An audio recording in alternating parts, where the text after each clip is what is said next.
DraftKings making a progressive move, I think that most other companies are also going to do or have done in the past, adding someone from the government or someone you would say in legislation to become their responsible gaming leader here. And in this case, her name is Lori Kalani. And it'll be interesting to see if other companies try to follow suit in terms of hiring former lobbyists to head responsible gaming. Newswire, only on SportsGrid.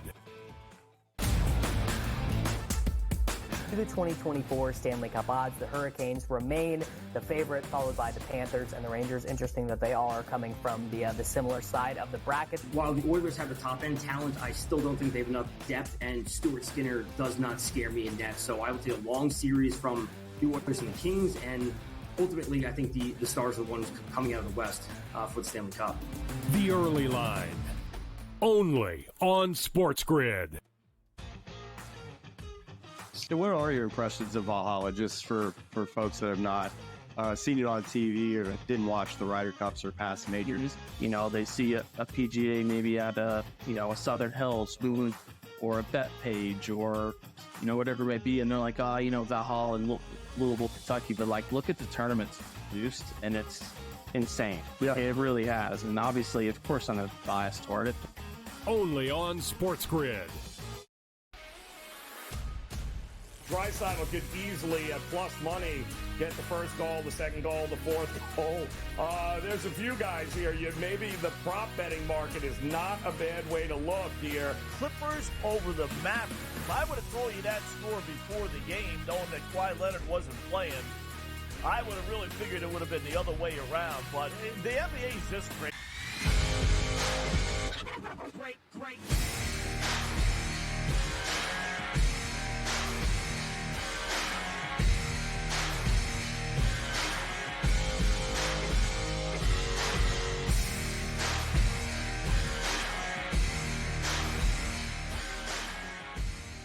Good morning. Welcome to Fantasy Sports Today on SportsGrid. Hope your Saturday is off to a good start. It's going to get a little bit better depending on the content, I guess, of this show. Craig Mitchell with Davis Maddock. We've got a lot to cover in 2 hours. We've got plenty of fantasy football to discuss. We're going to go back to the draft last week, and we figured since we have some time, we're sort of in between fantasy football season and the thick of fantasy baseball and, of course, DFS basketball. So we'll dive into some DFS as well. Adam Kaufman's going to join us on the show. We'll set some lineups as they've moved to the second round of the NBA playoffs. Also, we'll talk some Major League Baseball. Big trade in baseball last night, too, so we'll break that down for you. And naturally, the run for the roses is today, Davis. We got the Kentucky Derby at almost 7 p.m. Eastern. And so I'm waiting for the day where we have daily fantasy horse racing. We're not there yet. Maybe that's like the last thing left that they haven't put together, but a lot of horses in the race today. This is like the one day of the year I think most people bet on horse racing too, and they put in their trifecta, exacta, etc. I know I'm not fully educated on it. I know you're not fully educated on it, but we'll throw a pick out before the end of the show. Yeah, I mean, look, of course, who's not betting on the Kentucky Derby? Craig, I think probably you should know this from hosting Newswire. They would not want the people involved in horse racing would not want that because they get a percentage of the receipts the way that the off track betting works. They don't want more avenues for people to wager on the horses that they do not have access to the revenue stream in. So they could do it. It really wouldn't be that dissimilar from NASCAR DFS or F1 DFS or golf DFS. But I don't think that the bodies involved would be super interested in making that happen. Yeah, track getting the money. Yeah, I mean, that's definitely part of it. So we'll cover it all here for you on the show today. But for the first little bit here on the program, we're going to go back for those of you who play fantasy football. In all likelihood, what you're probably starting to hear, most people in season-long leagues, they watch the draft, and then they'll check back with us for fantasy football in June or July or somewhere along those lines. But Davis, for Dynasty Football League players, your draft is probably very soon, whether it's like next week or the week after. It's usually before the end of May. And so we're going to dive into the wide receiver position. And so, Davis, before we get into this, because last year was very interesting, we had several names like Jordan Addison, Jackson Smith-Njigba, Quentin Johnston. We went into the fantasy football season thinking there could be 4 or 5 really high-end wide receivers. A little bit of, I think a great start is probably fair to say for the wide receivers in fantasy last year from the rookie position, and maybe a crawl to the finish, so to speak. Addison in particular was really good when Jefferson was out.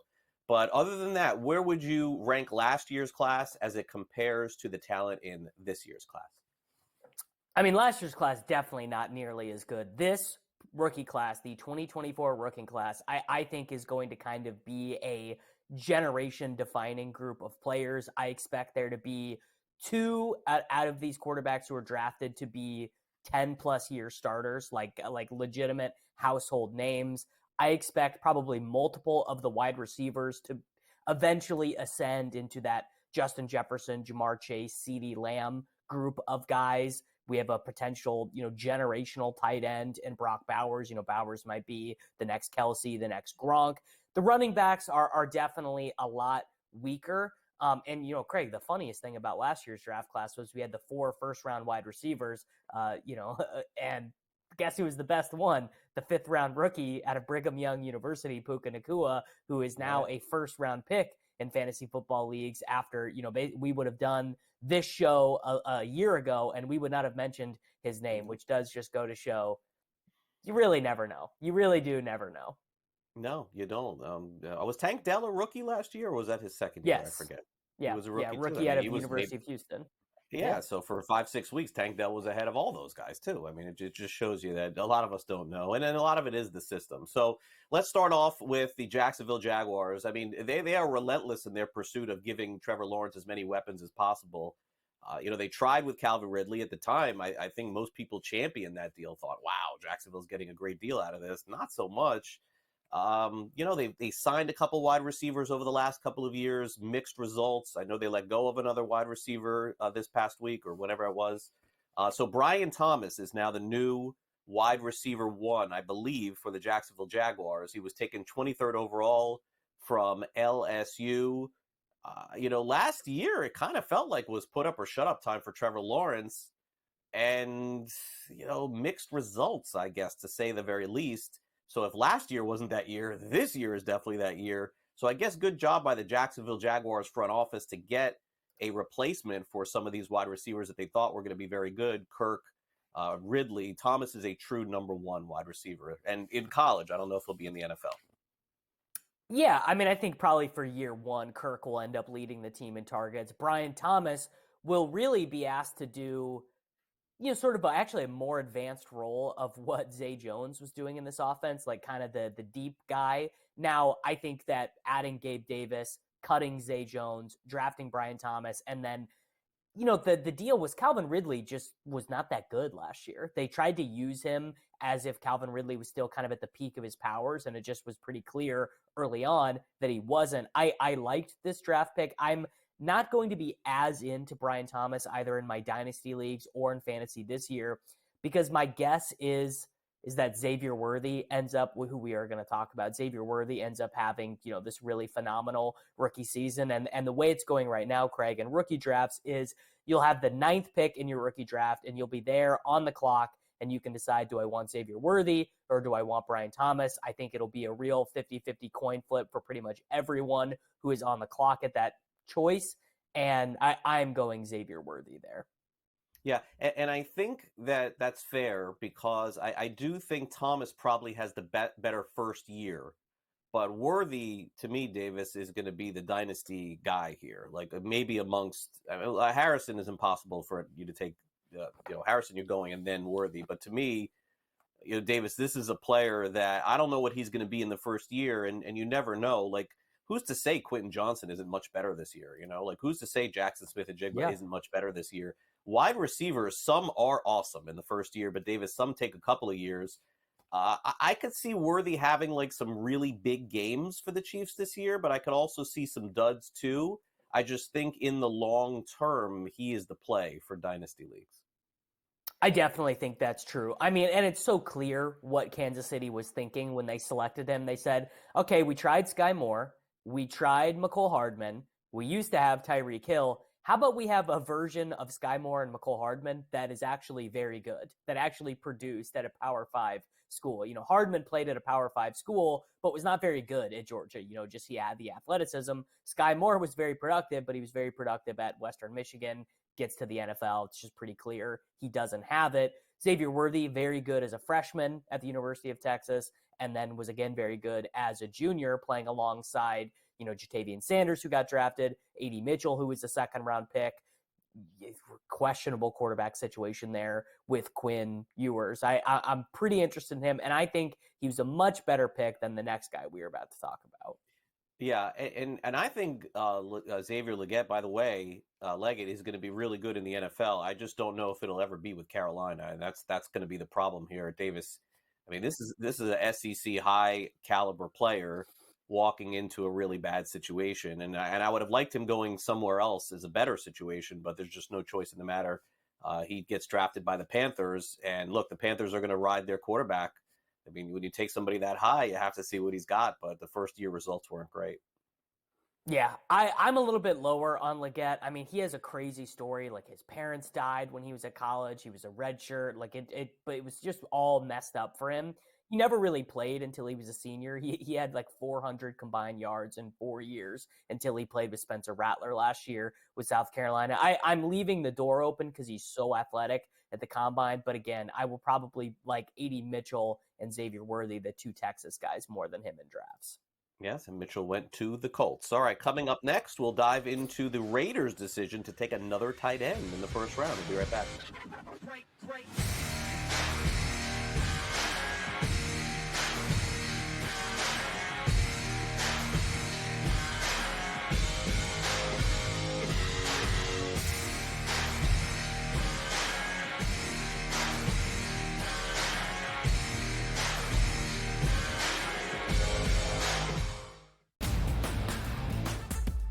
Torrey Taylor, who they actually needed some help in terms of their punting unit. He is going to be great. But I do firmly believe if Odunze's not on the board, that they probably trade back and gain assets and look to fortify their team across the board. But the fact that we got a bozo pick in number 8 here from the Atlanta Falcons, that's the reason why I believe also they picked out the Bears as the winner. The Early Line, only on SportsGrid. Quotes coming out about Embiid. Oh, he's a warrior. You'll never get him off the court. You're just telling me he's an injury. He's one slip and fall away from what's not seeing him anymore in this series. I would have sat him because there was only 1 day between the two games. It's 2 days between games 2 and games 3, and it's 2 days between games 3 and game 4. Betting above the rim, only on SportsGrid.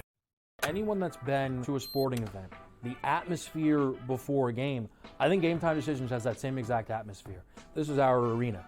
This is what we do. There is going to be an energy to Game Time Decisions that you will feel night in and night out. The excitement you get when you lock your bets in, when you're figuring out what you want to do, we can zone in on the biggest games each night. I want this to be the place that people come to before the games start so they feel as ready as possible to lock in their cards. We are going to hit every single one of those markets that you need to know about. We're going to go through every single thing, and I've got a great team behind me that's going to help me get the job done. There is not going to be a better place, I promise you, than Game Time Decisions to get that new information, react to it, and be able to then bet accordingly. We will have everything at our disposal, and we will use that to our advantage. I'm Kevin Walsh. Tune into Game Time Decisions from 6 to 8 p.m. Eastern on SportsGrid.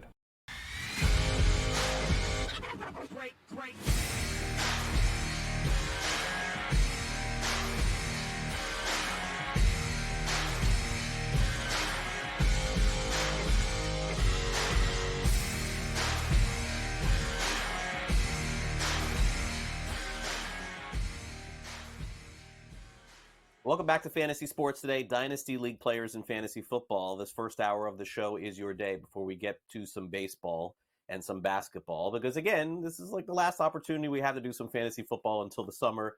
So we thought we would dive in. Now, Davis, I don't think the Raiders would ever admit this. Okay, I want to be clear. I don't think they'd ever admit this. But I don't think they went into the draft thinking they were going to take Brock Bowers. I don't know if it was Penix or somebody else. And by the way, there's no such thing as a panic move in the NFL. These guys are paid millions of dollars. They got to be ready to take whoever they do. I don't know who they wanted to take, but I don't think that this was it. Now, again, I like Brock Bowers a lot, and I think he's going to help them. But this does not fill a ton of need, I don't think, for them. I think they've needed a lot of other things. In fact, I would have wondered if the Raiders would have maybe traded back, let somebody else take Bowers and get a couple of picks maybe for next year too, because I think we both agree that the Raiders are not going to be very good this year, and the quarterbacking situation is not going to be great. Offense, by the way, is not going to be that great. Defense, probably their strong point on the line. But Bowers goes to a situation where, if math tells us anything, anybody that Minshew is with, the quarterback throws to the tight end a lot. So that's going to help. But Michael Mayer was pretty good for them too. So, I mean, I don't know if you feel the same way about this, but this was not a Raider-esque type pick, I don't think. No, I mean, I don't think it was a very good pick for the Raiders specifically. It would not have been the pick that I would have made if I was on the clock. I think there is a little bit of truth to what you just said, that they maybe were not planning on taking him. To me, they felt like the most natural destination for Michael Penix or Bo Nix. I mean, the Broncos and Bo Nix, I mean, it is kind of everything that Sean Payton wants out of a quarterback. He just wants like a robot to throw screen passes. But I mean, Michael Mayer was pretty good. Like, Michael Mayer was not great. Michael Mayer is not a guy you're building your offense around, but not, I would say, of the problems the Raiders roster has, maybe not even the top 10 would be addressing the tight end position. And in fact, I got a good little statistical nugget here for Brock Bowers and Michael Mayer. There have been 2 tight ends in college football in the last 15 years to have multiple seasons with over 800 receiving yards. Their names are Brock Bowers and Michael Mayer. They're really not that dissimilar. I think Bowers will be good. I think that ultimately what's going to end up happening is they're just going to play them both together quite a bit. Yeah. Bowers is going to play off the line of scrimmage. Michael Mayer will be asked to block a little bit more. For dynasty leagues, I actually am probably not going to end up with Bowers on very many of my teams. I was a little bit concerned that he didn't do the athletic testing. What I wanted to have happen was either for him to fall to 18, where the Cincinnati Bengals were picking, or for the Bengals to trade up and acquire him. That felt like the most natural marriage. They have this huge gaping hole at both tight end and at third wide receiver. They're kind of ready-made for someone to operate underneath because Higgins and Chase do their best work down the field. And now Bowers is coming into an offense with Aiden O'Connell and Gardner Minshew. It just doesn't feel like the best nurturing environment for Bowers' abilities. All right, so let's get to the next tight end here. This is the last tight end on the board that I had heard of or seen like a clip of play before we go into the draft. So that's Ben Sinnott of Kansas State. 2nd round pick, went to the Washington Commanders. I mean, again, maybe a dynasty play here, Davis, but I guess the difference for me this year, as we talked about at the end of last fantasy football season, I think we have a lot of McBride-ish types going into next year. I think we're going to have a better year at tight end than normal. But I got to tell you, after Bowers, I don't have a lot of interest in these guys. And Washington's going with a rookie quarterback too. I don't know. Maybe I'm missing something here. Well, maybe I'll be able to sell you on Ben Sinnott. So he was actually recruited to K-State as a fullback, played fullback for his first 3 years. Chris Kleiman comes into the locker room Sinnott's final year and is like, we got no tight ends. We don't really have any wide receivers. We would like to pass the ball a little bit more. K-State actually so Will Howard transferred, is now the quarterback at Ohio State. But they also, for the first time ever, got a 4-star quarterback recruit, the first ever 4-star quarterback recruit to go to Kansas State University, Avery Johnson. And so they were like, all right, Ben, you're like basically the most athletic guy on our roster somehow. We are going to transition you to tight end. And he transitioned and was like very good right away. He also was like the star at the Senior Bowl, those exhibition games that they do where the two coaching staffs come in. He was basically like the best tight end there. All the coaches loved him. They had all these great things to say about him. And when we started the draft, we start to look at the draft process, years ago, really. Basically no one would have even had this guy available. They would have been, yeah, he's a fullback at K-State. There's been a million of those guys. Really one of the biggest risers during the draft process. I don't think it would be impossible for him to do something like Not obviously exactly what Sam Laporta did as a rookie, because I don't know if we'll ever see a rookie be the number one tight end again. That won't happen. But if Ben Sinnott finished with 47 catches, 585 yards, and 5 touchdowns, I'd be like, yeah, that actually makes a lot of sense to me. Okay, so following him, it sounds like he's going to get drafted in redraft leagues for you, in Yes. 12-team leagues and 14-team. Is there any other tight end on the board that will? I don't think Tip Ryman will. He is. I mean, he basically was the underwear Olympics guy. Shows up to the combine, 99th percentile athleticism, ends up getting drafted off the strength of that, but was not. I mean, he had less than 100 receptions total in college. Then we have Jatavian Sanders, who a lot of people thought was going to be the second tight end taken. A lot of people were pretty high on him. I mean, he played next to a first-round wide receiver in Worthy, a second-round wide receiver in Mitchell, and was fairly productive. He cost himself a ton. I don't know what he was doing. He cost himself a ton of money. He showed up to the combine, Craig, and did 8 reps of the bench press. For an NFL tight end, that it's not good. It does not. I mean, maybe it just shows that he's not that serious about taking care of his body, which is just as much of a negative signal. Mm-hmm. And then the opposite of that is Theo Johnson, who did get drafted by the New York Giants, a team with no tight end. I mean, if Theo Johnson is good, he's going to play from day one. The issue is, I mean, he barely played at Penn State. He had less than 80 receptions in 4 seasons at Penn State. So it's not a great tight end class really to me after the top 2 guys. Is Bellinger the tight end of the Giants? Is that the guy? Theoretically, yes, yeah. Very impressive that I know that. I thought Cody Bellinger we were going to talk about on the show, not this Bellinger. All right, we'll do some more next.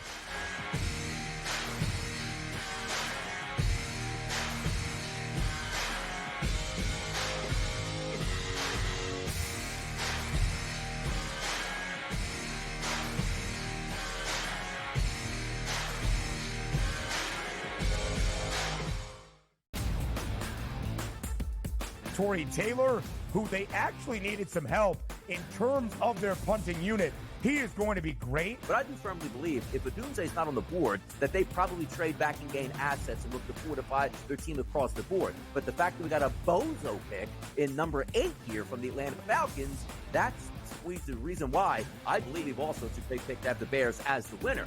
The Early Line, only on SportsGrid. Quotes coming out about Embiid. Oh, he's a warrior. You'll never get him off the court.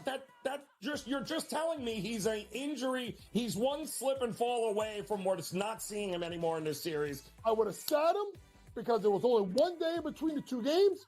It's 2 days between games 2 and games 3, and it's 2 days between games 3 and game 4. Betting above the rim, only on SportsGrid. Anyone that's been to a sporting event, the atmosphere before a game, I think Game Time Decisions has that same exact atmosphere. This is our arena.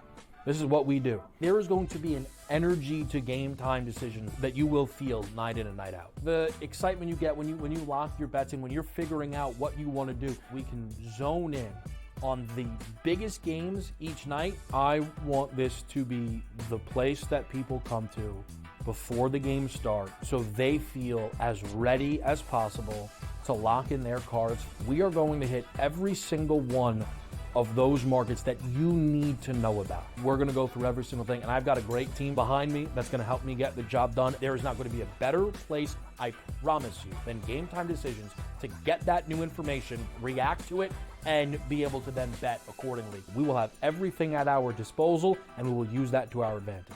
I'm Kevin Walsh. Tune into Game Time Decisions from 6 to 8 p.m. Eastern on SportsGrid. Great.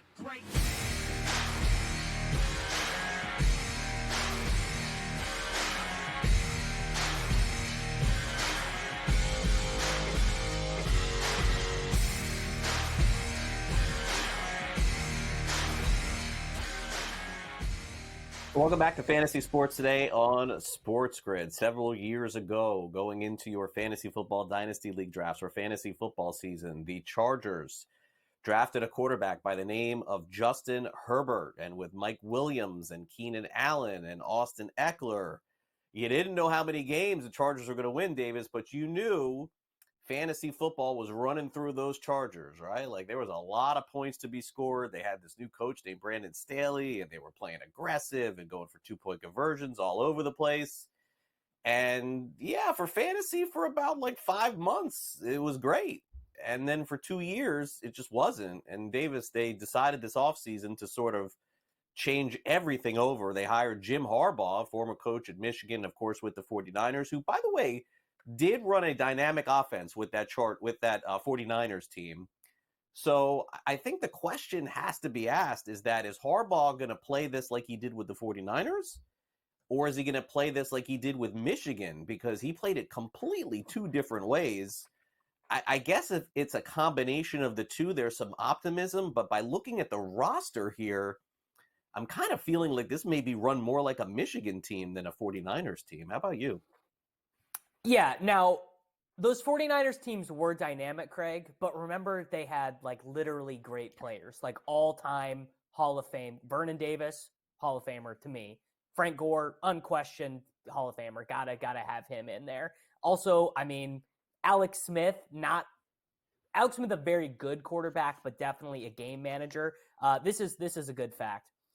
For as long as Harbaugh has been a head coach, college or pro, he has never had an offense that has been above 10th percentile in pass attempts per game. So his offenses score points and they win games. I mean, no one, I think, is questioning Harbaugh's ability to win games, but his goal going into a game is never, let's put some points on the board. It's let's control the clock, let's ground and pound, let's get the ball down the field, and let's win this 17-14. That is the platonic ideal of a Harbaugh coached game.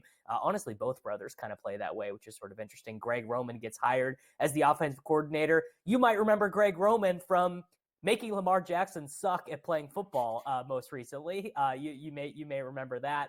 To be honest, my expectations for the Chargers are way lower than the market. I think Justin Herbert will be at like 470 pass attempts over 17 games. Now, the wide receiver they took early in the second round, Ladd McConkey, I actually think he's going to be an awesome pick in fantasy. I think he's a little bit underrated. I mean, he showed up at the combine and kind of blew everyone's socks off. No one thought this, kind of smaller slot-ish wide receiver from Georgia was going to be one of the best athletes at the combine, but he was awesome. I can't believe I'm saying this publicly. I'm leaving a very small light on for Quentin Johnston, like a pretty small light. They did actually just sign overnight. They just signed DJ Shark to a 1-year, $5 million deal to add to that group there with Johnston and Palmer. I mean, pretty clearly he is he's an insurance policy for Johnston, right? If they just decide that Johnston can't play at all, they will have Shark in there. But again, remember, college football playoff game, who toasted the University of Michigan in his first time playing in the college football playoff? Quentin Johnston, TCU, huge game. I think 160 yards and 2 touchdowns in his game against Michigan. So I definitely think a little bit of that is in the back of Harbaugh's mind. And the running back situation, we've been so used to Harbaugh running backs being awesome for fantasy and Chargers running backs being awesome for fantasy. Their running back room, Gus Edwards, J.K. Dobbins coming off the torn ACL. They still have Isaiah Spiller on the roster, and they draft in the 6th round or the 5th round Hank Aaron's great grandson, Kamani Vidal, out of Troy. And Craig, it's not going to surprise you to know, given my proclivities, Vidal for fantasy football is definitely my favorite one of that bunch. I mean, it's crazy to look at this roster, and the old adage is that someone's got to catch touchdowns. And I think maybe that didn't work 2-3 years ago, but it will with Herbert. I mean, Herbert's going to throw 25 touchdowns, I would say. Yeah. So either it's Quentin Johnston or McConkey or someone there, and maybe that's where really the value is. How about Will Dissly? How about Will Dissly, their big free agent acquisition as a pass catcher? Will Dissly from the Seahawks. Yeah. I think I'd probably throw some darts at Johnston and Palmer and Dissly and McConkey. I think I would. And by the way, he took a Michigan guy too, Cornelius Johnson. So, yes. Probably not going to be the best season for the Chargers coming up, and they'll accept that. It's sort of a rebuilding year when you bring in a new head coach. All right, we'll take a quick timeout on Fantasy Sports Today. We'll be back with more right after this.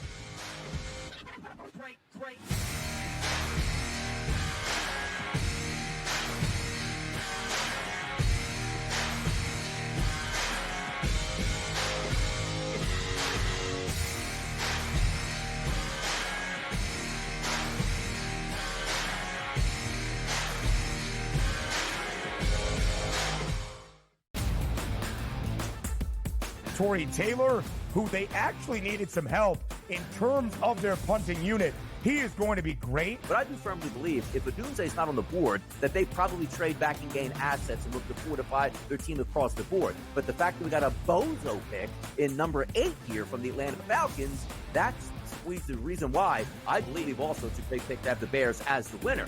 The Early Line, only on SportsGrid. Quotes coming out about Embiid. Oh, he's a warrior. You'll never get him off the court. You're just telling me he's an injury. He's one slip and fall away from not seeing him anymore in this series. I would have sat him because there was only 1 day between the 2 games. It's 2 days between games 2 and games 3, and it's 2 days between games 3 and game 4. Betting above the rim, only on SportsGrid. Anyone that's been to a sporting event, the atmosphere before a game, I think Game Time Decisions has that same exact atmosphere. This is our arena. This is what we do. There is going to be an energy to Game Time Decisions that you will feel night in and night out. The excitement you get when you lock your bets in, when you're figuring out what you want to do, we can zone in on the biggest games each night. I want this to be the place that people come to before the games start so they feel as ready as possible to lock in their cards. We are going to hit every single one of those markets that you need to know about. We're going to go through every single thing, and I've got a great team behind me that's going to help me get the job done. There is not going to be a better place, I promise you, than Game Time Decisions to get that new information, react to it, and be able to then bet accordingly. We will have everything at our disposal, and we will use that to our advantage. I'm Kevin Walsh. Tune into Game Time Decisions from 6 to 8 p.m. Eastern on SportsGrid. Great.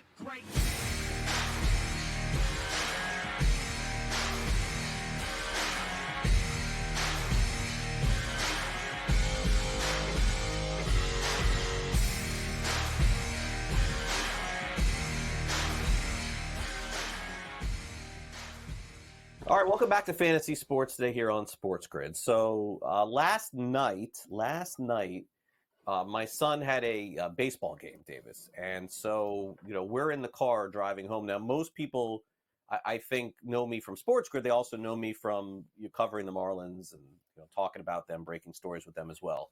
This trade in particular that happened last night with the Marlins trading Luis Arraez to the Padres was not on my radar.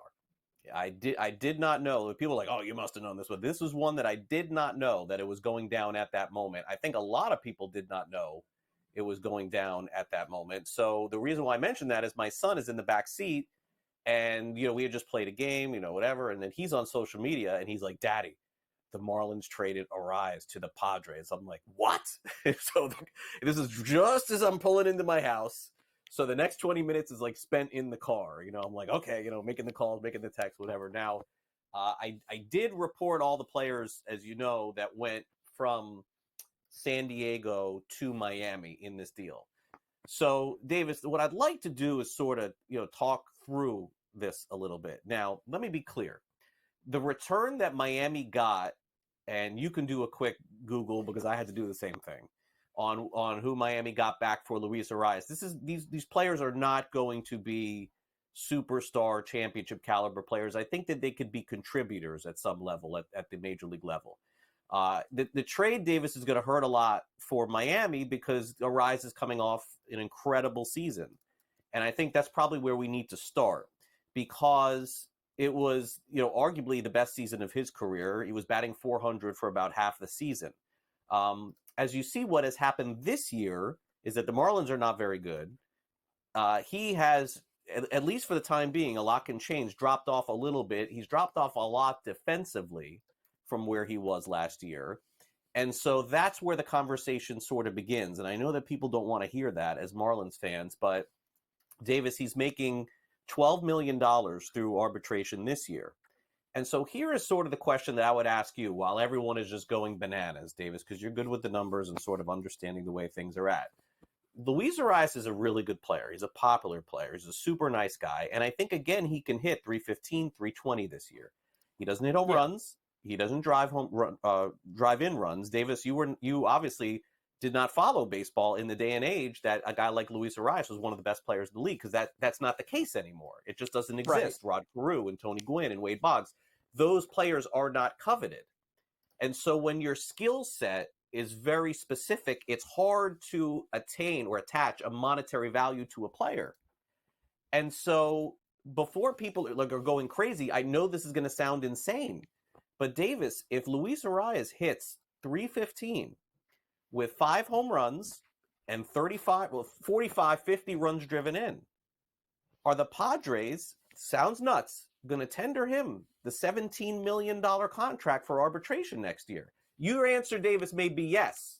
But just the fact that we're having this conversation tells you, I think, a little bit of why this trade was made by Miami and San Diego. I know it's unpopular, but that's sort of going down that road.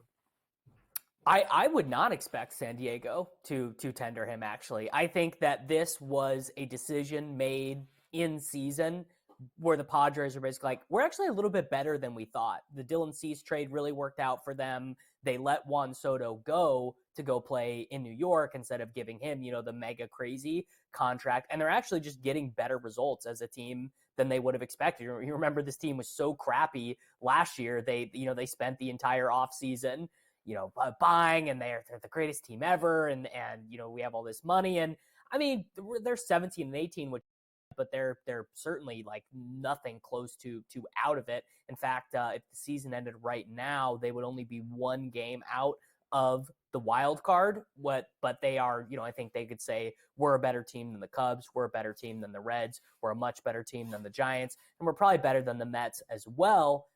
And they have, a middle infield slot or a corner slot, either of which could be, very well taken over by Luis Arias. And to your point, Craig, Luis Arias last year, I mean, the batting average are we ever going to see someone in the major leagues hit 354 again? Might be the last time in the major leagues we ever see someone hit over 350 truly in a real sample. And you might be like, oh, well, that definitely made him like the most valuable hitter in baseball, right? By the advanced stuff, I mean, not even close, like not even inside the top 5 of the most valuable hitters. And in fact, even with that batting average, this is really crazy. With that batting average, he hits 354 over a full season, a full 617 plate appearances. He still wasn't even top 5 in the league in OBP, because he doesn't, when you make that much contact, when your goal is getting a hit every single time you come up, it is, you're just not going to get on base as often. You're putting the ball in play more often. None of this is to say Luis Arias stinks. Marlins fans shouldn't be bummed out that he's not on the team. None of that. I'm not implying that. It's the nature of the business. The Marlins are not a very good team this year. This was like a fairly decent return for what Luis Arias is, particularly what Luis Arias is on his contract. And the Marlins were not going to pay him. The Marlins were not going to, just none of that was going to happen.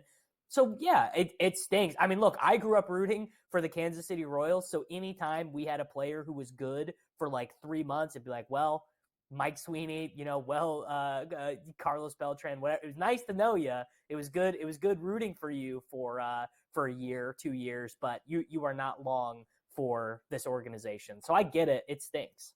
Yeah. And by the way, the team that had your favorite player, that paid your favorite player, and Eric Hosmer, regrettably paid that guy all that money in San Diego. And it's the same team that's getting Luis Arias again here.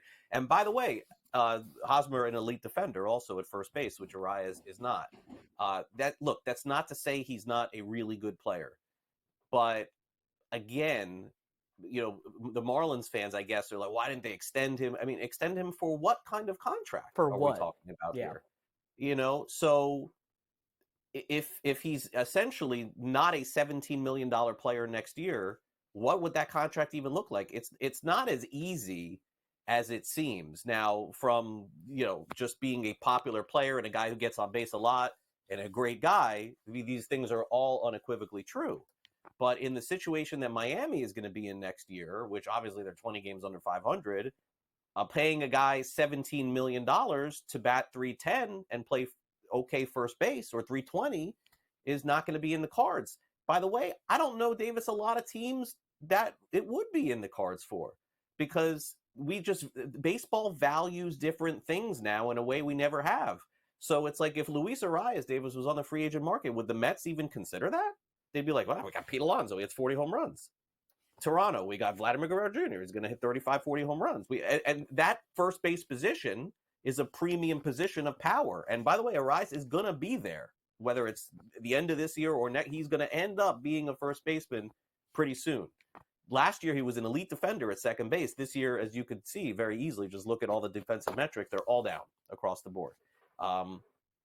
Look, so I get it. You can't play him at first base. I mean, that just at the end of the day that's really what it is. He's going to be there. And look, I mean, I truly in this situation, I feel bad for him. You know, it's like he no one told him 15 years ago when he was learning how to hit a baseball, hey, actually, it's bad that you get all these hits. Actually, the fact that you get hits all the time is going to be bad for you. But yeah, having a first baseman who hits 8 home runs, how do you win? How do you win with I don't know if you can. Yeah, and by the way, an incredible skill. He is so much fun to watch, punching the ball everywhere. Anybody would love to do that and be able to just look at the field and calculate and put the ball in play. But what that is actually worth versus what you think it is worth in this day and age in baseball are just two vastly different things. And that's just sort of how I've tried to explain this. This is actually the first time I have explained it. I'm going to have to do a lot more of this. Not to justify the return or anything else. It's just the nature of where we're at as a game. We'll be back with more after this.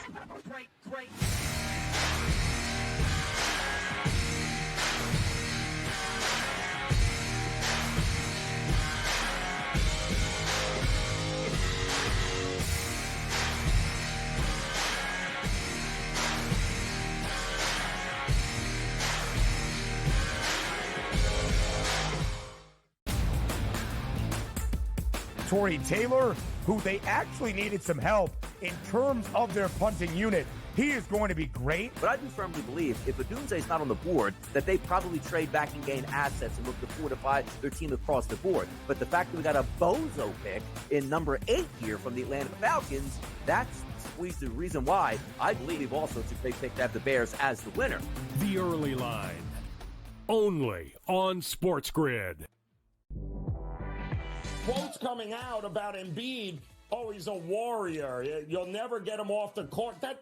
You're just telling me he's an injury. He's one slip and fall away from what's not seeing him anymore in this series. I would have sat him because there was only one day between the two games.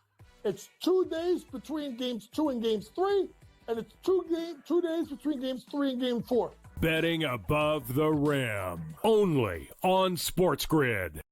Anyone that's been to a sporting event, the atmosphere before a game, I think Game Time Decisions has that same exact atmosphere. This is our arena. This is what we do. There is going to be an energy to Game Time Decisions that you will feel night in and night out. The excitement you get when you lock your bets in, when you're figuring out what you want to do, we can zone in on the biggest games each night. I want this to be the place that people come to before the games start so they feel as ready as possible to lock in their cards. We are going to hit every single one of those markets that you need to know about. We're going to go through every single thing, and I've got a great team behind me that's going to help me get the job done. There is not going to be a better place, I promise you, than Game Time Decisions to get that new information, react to it, and be able to then bet accordingly. We will have everything at our disposal, and we will use that to our advantage. I'm Kevin Walsh. Tune into Game Time Decisions from 6 to 8 p.m. Eastern on SportsGrid.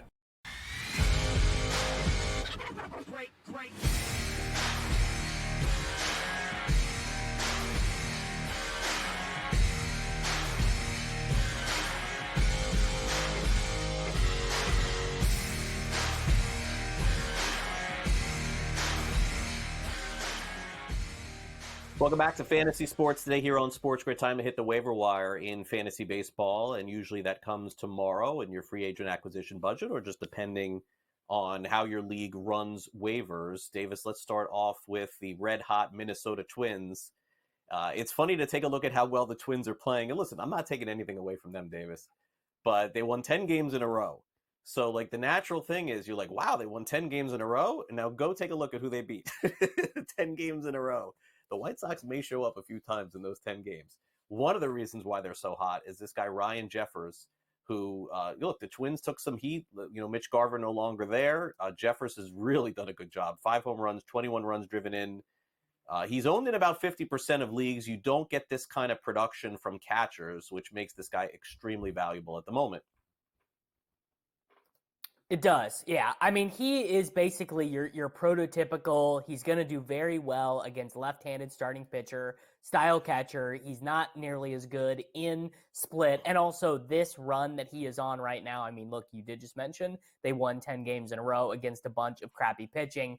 His statistics right now through 111 plate appearances would basically be his best 111, like his best 100 plate appearance stretch of his career. I mean, I 100% would pick him up off the waivers in any sort of one catcher league where he's still out there. I assume in, kind of high stakes 2 catcher style leagues, he's going to be well owned. Also, this is just a weird oddity. Maybe he has some hidden skill.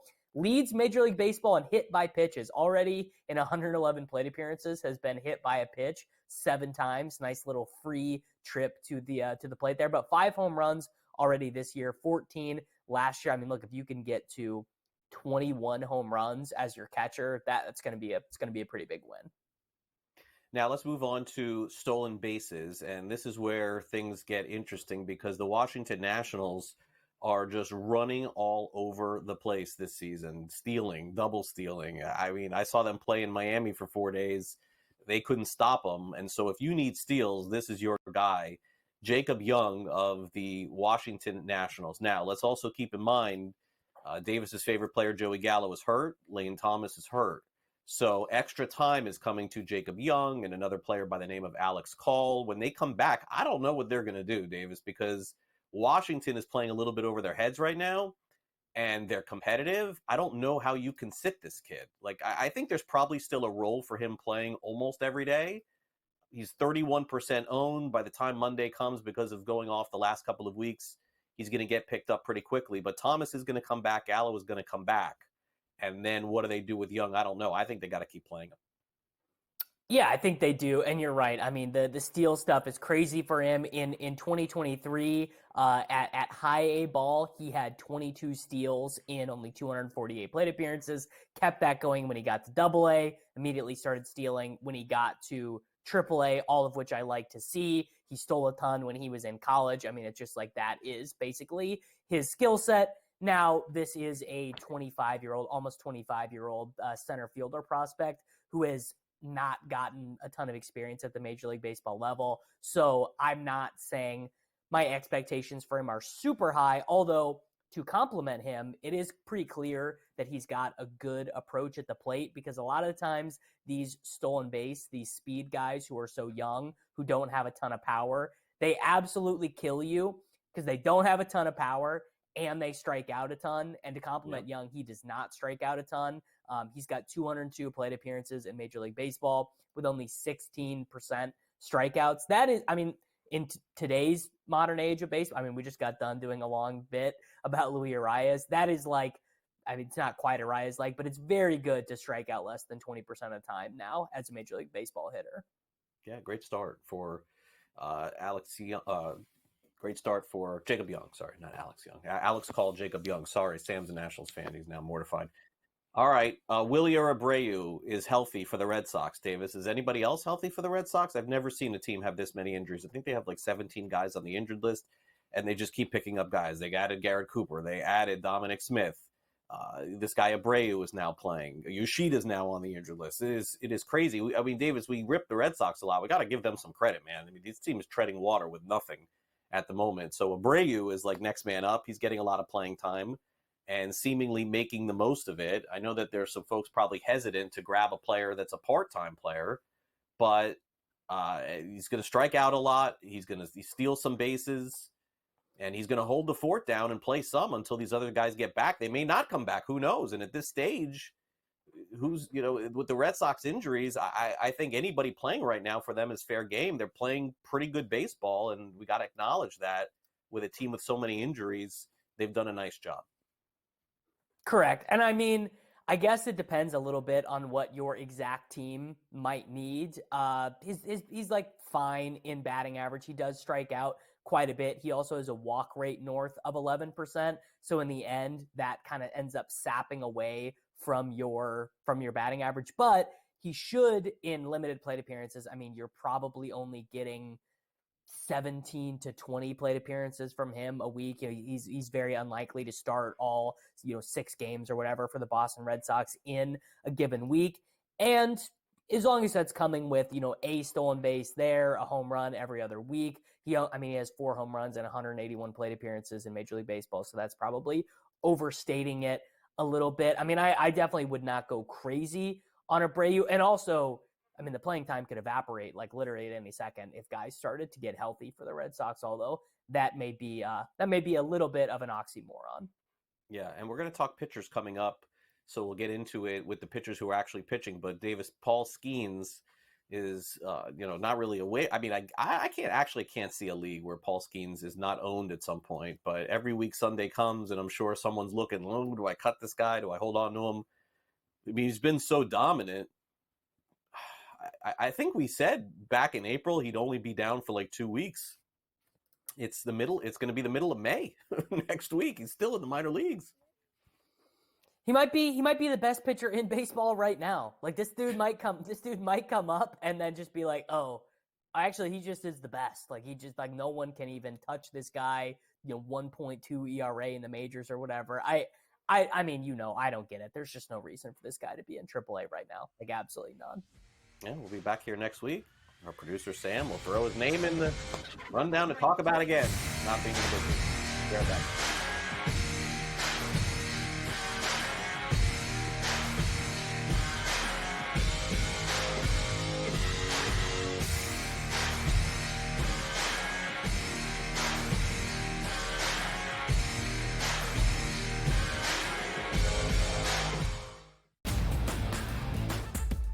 Torrey Taylor, who they actually needed some help in terms of their punting unit. He is going to be great. But I do firmly believe if Odunze is not on the board, that they probably trade back and gain assets and look to fortify their team across the board. But the fact that we got a bozo pick in number 8 here from the Atlanta Falcons, that's the reason why I believe also it's a great pick to have the Bears as the winner. The Early Line, only on SportsGrid. Quotes coming out about Embiid. Oh, he's a warrior. You'll never get him off the court. You're just telling me he's an injury. He's one slip and fall away from what's not seeing him anymore in this series. I would have sat him because there was only 1 day between the 2 games. It's 2 days between games 2 and games 3, and it's 2 days between games 3 and game 4. Betting above the rim, only on SportsGrid. Anyone that's been to a sporting event, the atmosphere before a game, I think Game Time Decisions has that same exact atmosphere. This is our arena. This is what we do. There is going to be an energy to Game Time Decisions that you will feel night in and night out. The excitement you get when you lock your bets in, when you're figuring out what you want to do, we can zone in on the biggest games each night. I want this to be the place that people come to before the game start so they feel as ready as possible to lock in their cards. We are going to hit every single one of those markets that you need to know about. We're going to go through every single thing, and I've got a great team behind me that's going to help me get the job done. There is not going to be a better place, I promise you, than Game Time Decisions to get that new information, react to it, and be able to then bet accordingly. We will have everything at our disposal, and we will use that to our advantage. I'm Kevin Walsh. Tune into Game Time Decisions from 6 to 8 p.m. Eastern on SportsGrid. Great.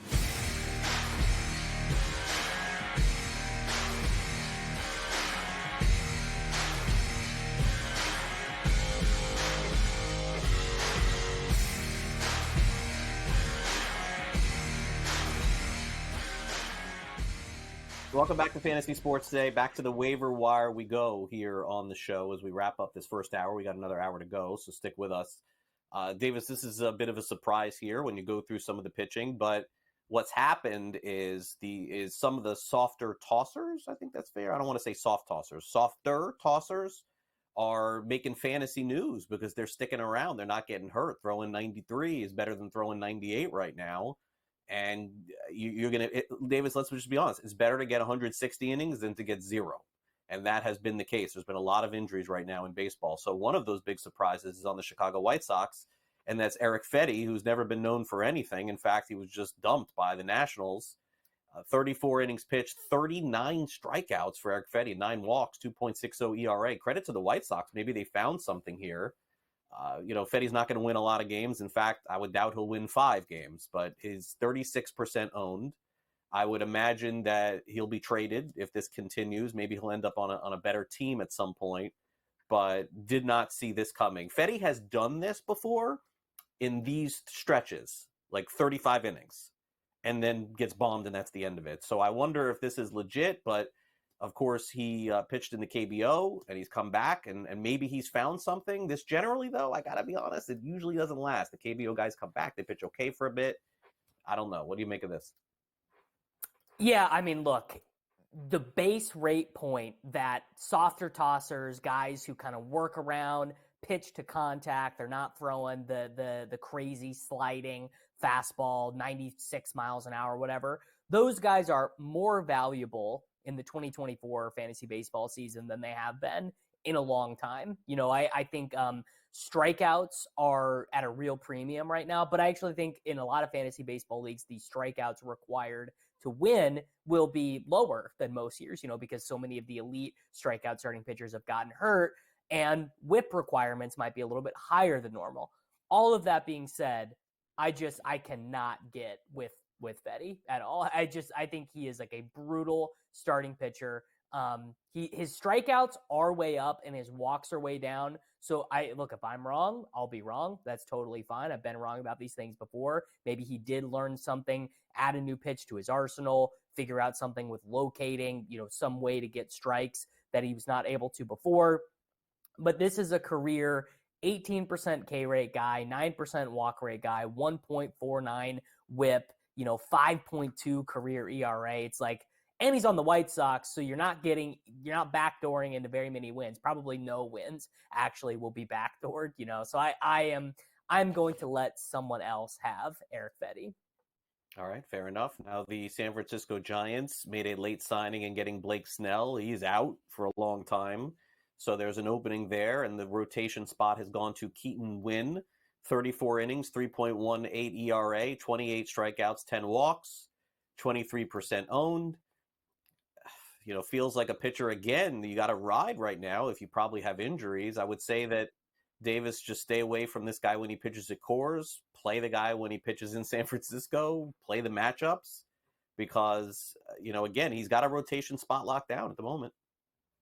I mean, 100%. Like, this is actually, compared to Fetty, this is a guy you want to be adding. This is a guy with an elite home environment, a team that is, definitely not terrible. His rest of season projections look okay.